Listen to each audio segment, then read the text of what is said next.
Just to give you a heads up, in today's episode, one of our guests mentions something that's more suited for a mature audience. We don't go into any detail at all, but we want you to be aware in case you're listening with young children or more sensitive listeners nearby.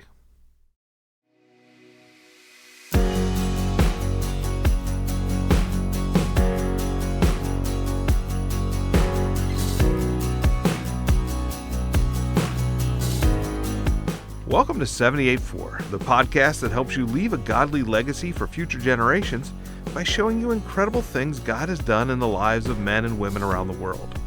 If he can do those things in these people's lives, imagine what he can do in yours. I'm Bob. And I'm Matt. Today we're discussing if God can work through you and me. I mean, this is the God of the universe, right? Yeah. He created everything. He knows everything. He's all powerful. Does he really want to work through us? Maybe you stutter. Maybe you got a sketchy past. Maybe, like me, you're ADD scatterbrained all over the place. Maybe you're ... You fill in your own shortcoming there. Can God use you? Can he work his glory through such imperfection? Well, that's what we intend to find out in today's podcast. And we'll do so by again speaking with three people who have asked just that question about themselves.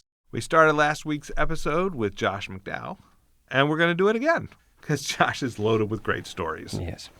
I'm a big fan of Josh anyway. Me too. For someone who has had such an incredible influence on so many millions of people all over the world, he really started off in a rough way.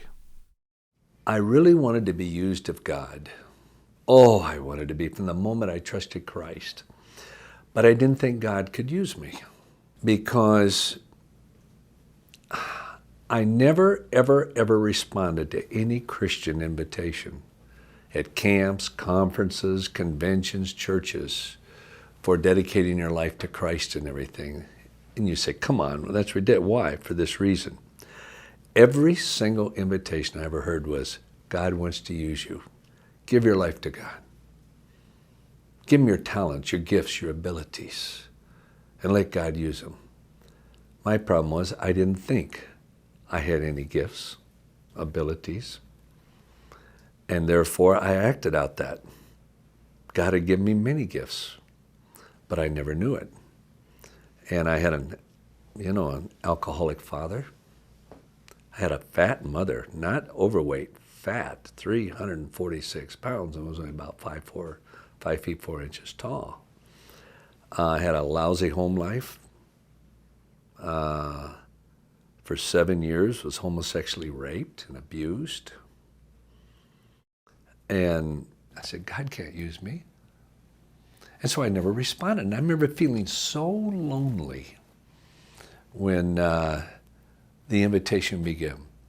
And it kind of came to the forefront into Wheaton College. The place was packed, the chapel. And so he said, this is the invitation. Bring your gifts, your abilities, your talents, and place them on the altar. Say, God, here am I. Send me. Oh my God. Hundreds sprang to their feet. Incredible. I sat there so lonely. I thought it would be different in college. I don't have any gifts. I don't have any abilities. I got up in front of everyone and ran out of the chapel. I went down and got Chaplain Walsh out of bed, a very famous man in the Christian world. And I told him what was going on. It was about 2 o'clock in the morning. He looked at me, he says, well, I guess you've got a decision to make. I'm going to bed. And he left me there. Now, it was the best thing he could do. But I thought, they pay you to do this? I went there sincerely for counsel and only said, you got a decision to make, I'm going to bed. And so I went out and I started walking the streets. It was about 4 o'clock in the morning. I kind of come to the end of my road. If this is Christianity, I want nothing to do with it. It hurts too much. I want nothing to do with it. And I probably came this close to walking away. And God, the Holy Spirit, had brought me to that point. And I truly believe God, the Holy Spirit, started to recall things in my mind. In Hebrews, he says, I'll turn your weaknesses into strength. I did something I never knew you could do that has impacted my life to this day. I said, God, I want to be used. I really did. I wanted to change my world. And then I did something. I never knew you could do it. I've never heard anyone else ever give an invitation like that I gave to myself. Now, I give it to others, but I gave it to myself. I said, God, I said, here's my stutter. Here's my poor grammar. Here's my alcoholic father. Here's all the sexual baggage in my life. Here's my mother. Here's my home life. I put it all in the altar. And I said, God, if you can take my weaknesses and turn them into strengths, I will serve you the rest of my life with every breath that I breathe. And you know, I really believe that God took all my shortcomings and he literally, in the most supernatural way, turned them into my greatest strengths. I've probably spoken to more young people than anyone in history. I've lectured in over 1,200 universities. Probably no one in history has ever come close to that. I've debated Christ all over the world.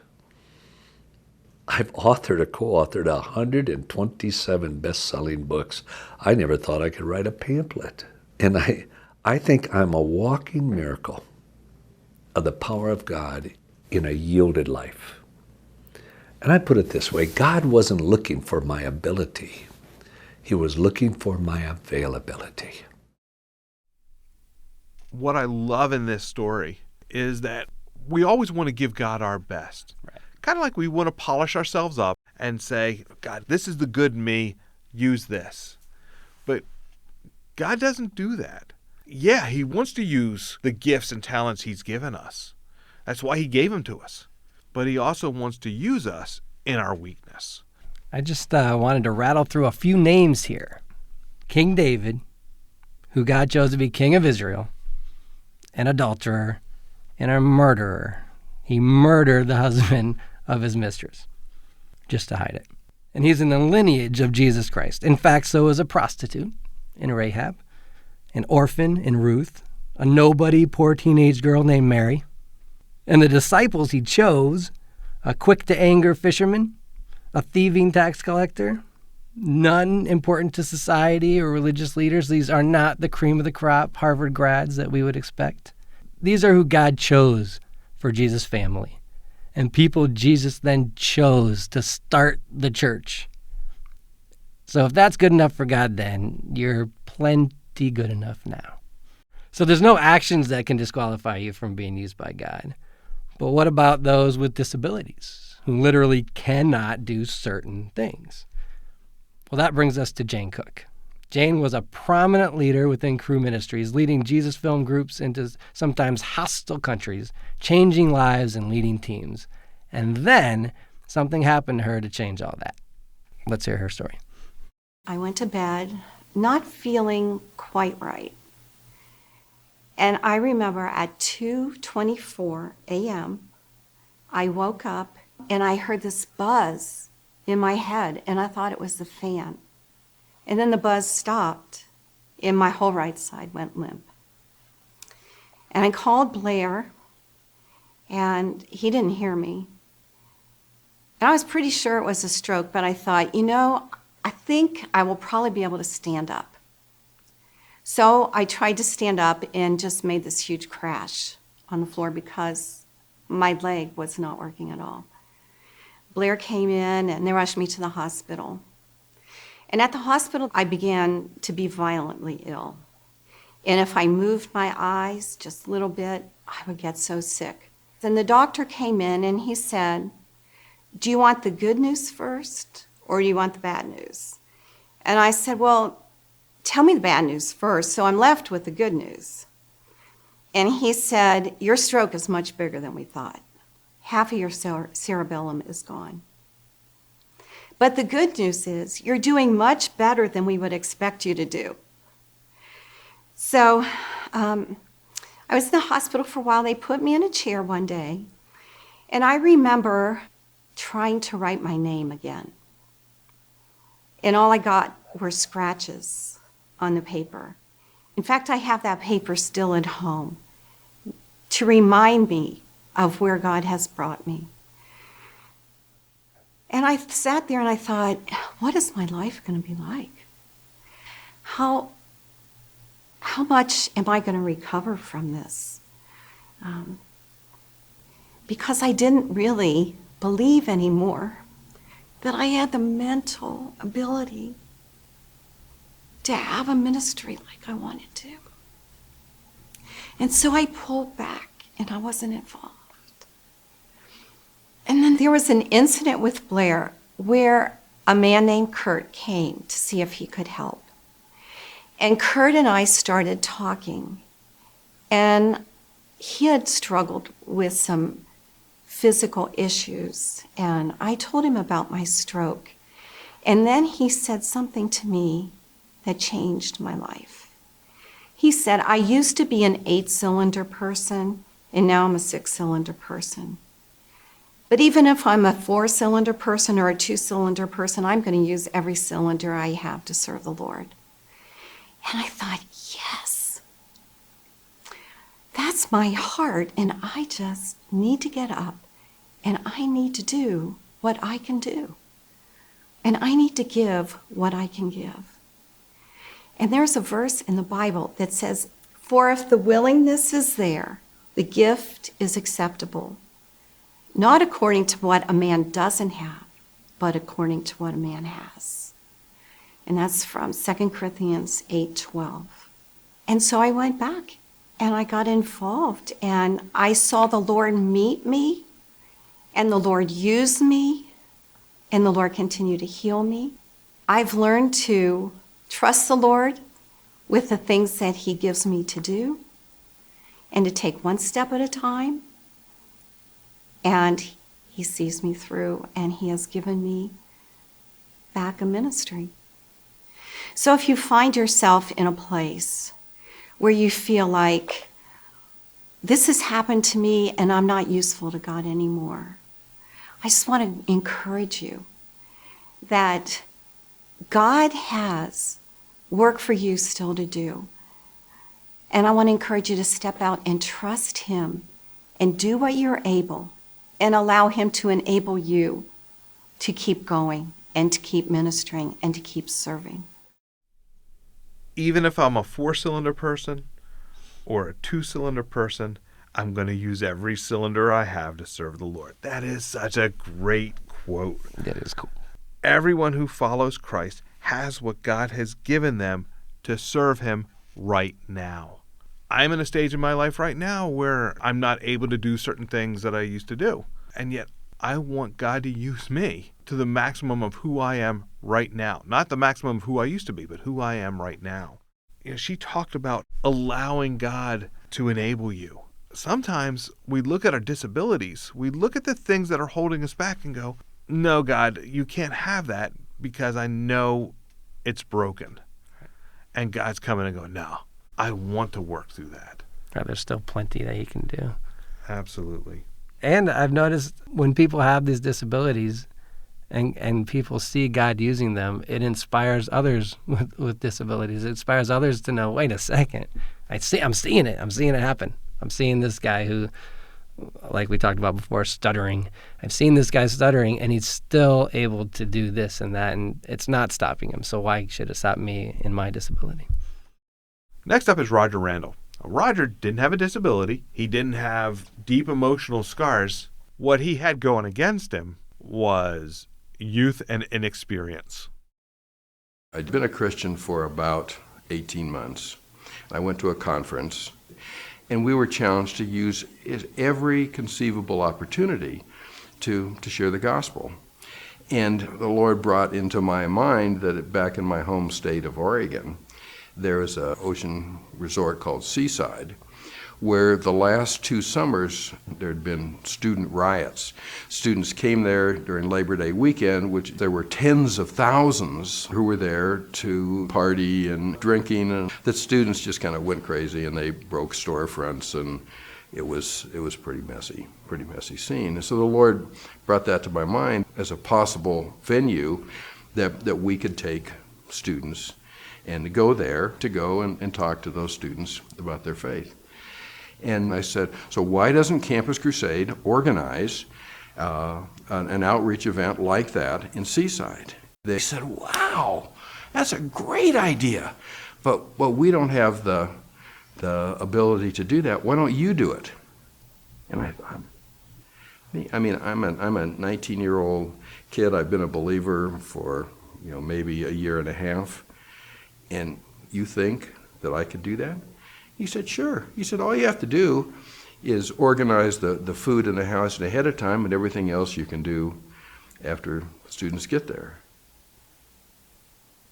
And I'm just a kid, and I don't know any of this. I don't know any of this stuff, and obviously, that's not enough direction for me to go do this. So, I'm not going to move ahead with this. I mean, obviously, God doesn't want me to do this.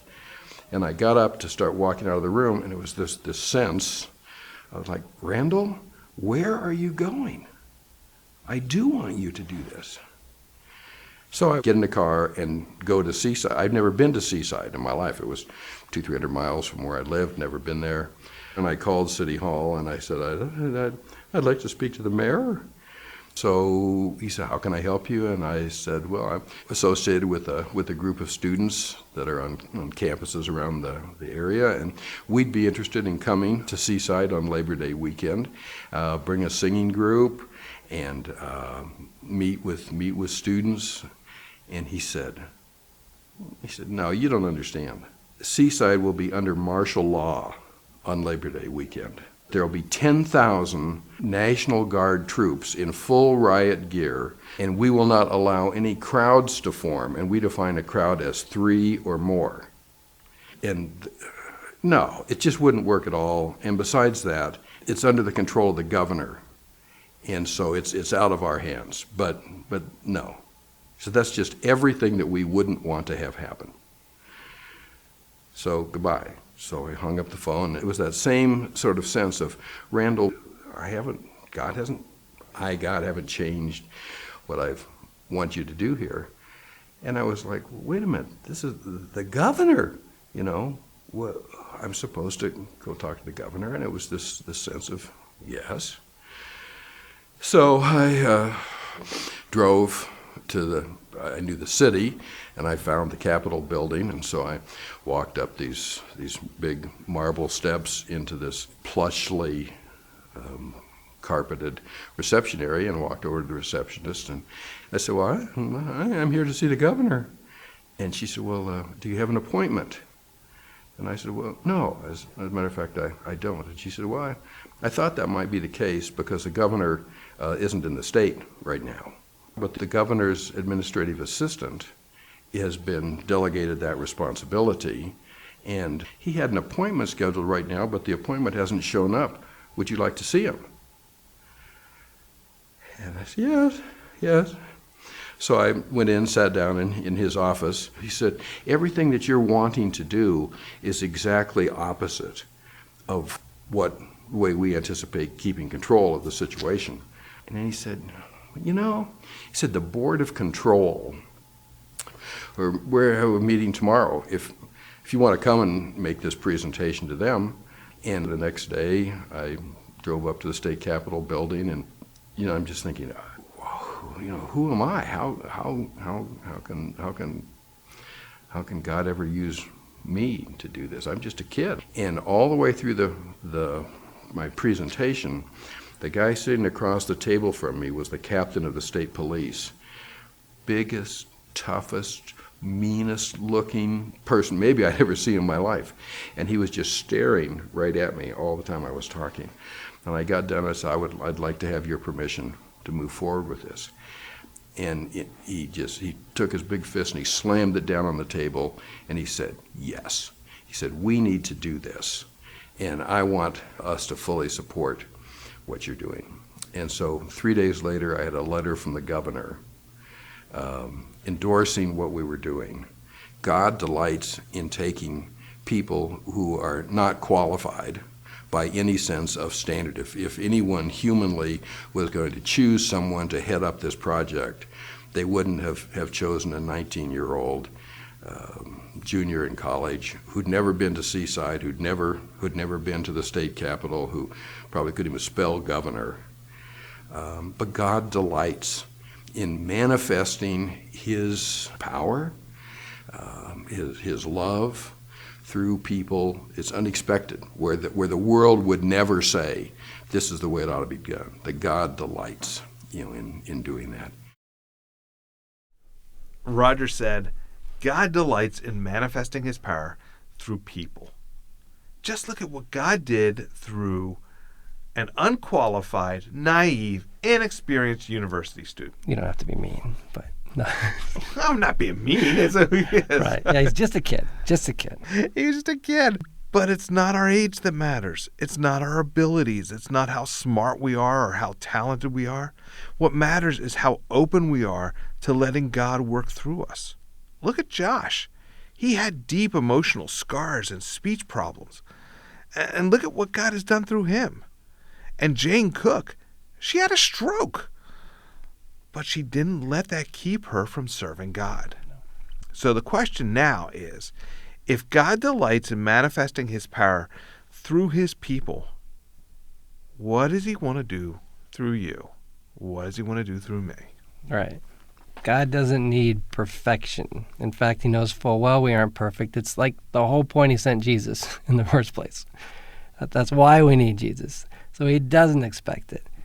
And He uses that to show His strength. When we rise above our spot in life to do amazing things, all glory has to go to God. There's no way to explain it any other way. So, God died for us all, and He invites us all to be part of the redemption of the whole world.